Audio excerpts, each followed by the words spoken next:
Chapter 6. Arrival. "You are late," Bard said, with a level of strictness and a look of pure rage on his face that Kai had never seen in him before. While everything in Kai attempted to respond, the fear of knowing that no one who showed up late to their path returned kept him frozen and silent. "Did you not hear me? Should I speak or remain silent?" Kai thought to himself.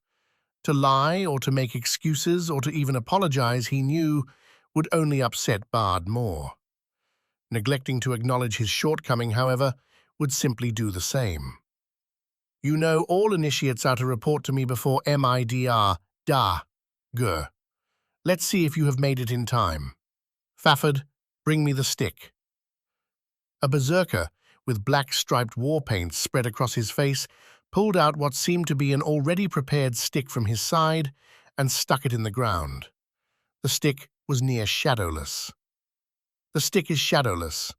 Because you have failed to reach your path in time, your first test will be doubled with half the supply most would find necessary to execute," Bard said, with a tone that seemed to make an effort of restraint.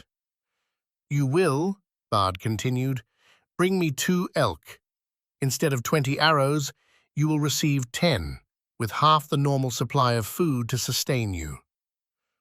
Bard looked to another man, who stood next to the one with the stick, and a berserker came forward, dropped a longbow, an arrow knapsack, and a blue sack of bread at the feet of Kai, while looking directly at him.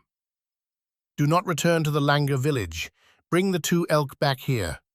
"Begin," said Bard. Kai stood stupefied. Never in his life had he lived out in the forest with enough supplies standing before him to last enough to hunt 1 elk. Now he had to do with what looked like a quarter of the food necessary to hunt 1 and make it last for 2. But whether the gods fated it or his firm resolve caused it, he felt the Yggdrasil necklace Tora had placed in his hand now droop before his neck as he boldly picked up the sack of food, the longbow, and the knapsack of arrows.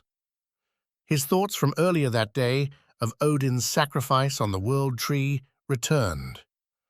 "I will grow in knowledge and wisdom through sacrifice, just as Odin himself has done." He continued in thought. "This is my rite of passage. This is my time. This is my end. For glory, for honor, for Viking."